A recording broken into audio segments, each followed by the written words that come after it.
भोपाल जैसी राजधानी केंद्र पे अभी 1956 में मध्य प्रदेश बन गया, लेकिन जीआईएस हमारे लिए पहली बार भोपाल में हुई और यशस्वी प्रधानमंत्री ने आशीर्वाद दिया। हमें इस बात का गर्व भी है और ये वो चीज है जिसके आधार पर हमने कहा कि हमारे राजधानी और ऐसे में जुड़े हुए प्रत्येक नगर पे ध्यान जाना चाहिए। और जीआईएस के बाद अब हमने अपने अलग अलग उद्योगों पे कि हमारे जिले में भी अगर माइनिंग के सेक्टर में कटनी का वजन है तो कटनी में देश भर के अलग अलग माइनिंग सेक्टर के लोग आना चाहिए। हमारा हिम्मत तब बड़ी थी जब हमने पहली बार ग्वालियर जबलपुर में इंडस्ट्री कॉन्क्लेव की।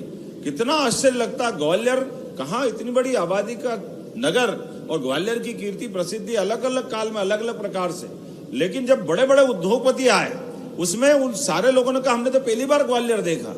अब हमको तो ऐसा लगा कि ऊपर से गिरा के तीसरी मंजिल से अपने तो प्राण ही चले गए। जब ग्वालियर ही पहली बार देखेंगे तो बाकी राज्य के बारे में क्या होगा, क्या ग्वालियर, क्या जबलपुर, ऐसी सारे क्षेत्रों में। तो आज बदलते दौर में एक एक स्थान पर ऐसे में जब आपने ये आपके बीच में इंडस्ट्री लगाने की बात कर रहे हैं तो आपकी कठिनाई पे भी ध्यान देने की आवश्यकता है। आपने कहा मॉर्गेज पे डबल ड्यूटी, मैं आपको जानकारी देना चाहता हूँ, जो आपकी परेशानी थी वो किसानों को भी परेशानी थी। हमने सरकार के माध्यम से सभी वर्गों का ध्यान रखा।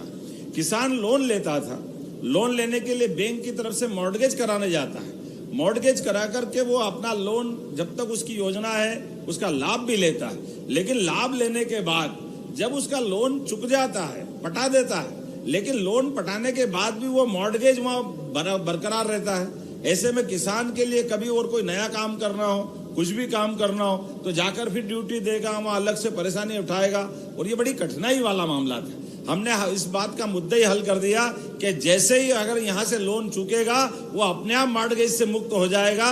पूरे प्रदेश के सारे किसानों को ये लाभ दिलाया है। मुझे लगता है आपकी भी समस्या वही है।